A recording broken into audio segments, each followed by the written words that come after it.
মনিবের বাড়ি কাজ করে চাকরানি রাবেয়া। গভীর রাত্রিবেলা রাবেয়ার ঘরের মধ্যে আলো জ্বলে মিটু মিটু। মালিক মনে করলো রাবেয়া বুঝি কোনো পুরুষের সঙ্গ দেয়। এই চিন্তা করে মালিক ধীরে ধীরে ধীরে ধীরে ধীরে ধীরে রাবেয়ার ঘরের দরজার পাশে জানালার পাশে চোখ লাগাইয়া ফুটা দিয়ে দেখে রাবেয়া সেজদার মধ্যে পড়ে কাঁদে আর বলে, হে আল্লাহ, তুমি দুনিয়ার এক মালিকের অধীনস্থ করে দিছো। আল্লাহ, দুনিয়ার মালিকের জন্য সারাদিন আমি তোমারে ডাকতে পারি না। আল্লাহ, তুমি আমার মালিক। আল্লাহ, তোমার সাথে প্রেম করার সময় আমি পাই না, তোমার সাথে ভালোবাসা করার টাইম আমি পাই না। আল্লাহ, রাত্রিবেলার সময় হয়েছে, সেজদার মধ্যে পড়ছি।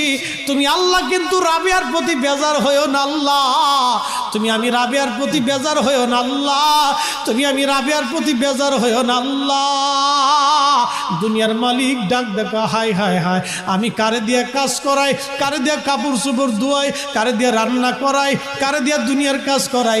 সকালবেলা ফজরের নামাজের পরে ডাক দিছে, রাবেয়া বসরি, জি মালিক, আজকে থেকে তুমি আর কোনো কাজ করবে না, আমার থেকে কাজ থেকে মুক্ত। বলে, মালিক আমি গরিব মানুষ, কাজ না করলে খাবো কি, থাকবো আমি কোথায়? মালিক ডাক দেখা, রাবেয়া রে, তুমি এমন মালিকের কাজ রাত্রিবেলা করো। রাবেয়া রে, আমি দুনিয়ার মালিক তোমার দিয়ে কাজ করাইতে পারবো না, তুমি ওই মালিকের কাজ করবা, মাসে মাসে আমার থেকে বেতন নিয়ে নিবা, আর আমার বাড়ি খাবা, আমার বাড়ি থাকবা, কিন্তু বেনিফিট বিনিময়ে আমার কাজ করা লাগবে না, তুমি আমার মালিকের কাজ কইরা যাও। মহিলারা বুঝি বেজার হয়ে গেল, হুজুর এতক্ষণ তো আজ ভালোই করলেন, এখন আমরা বাস দিলেন কে? বন্দে মারে কষ্ট দেওয়ার জন্য বলি নাই, আপনি যদি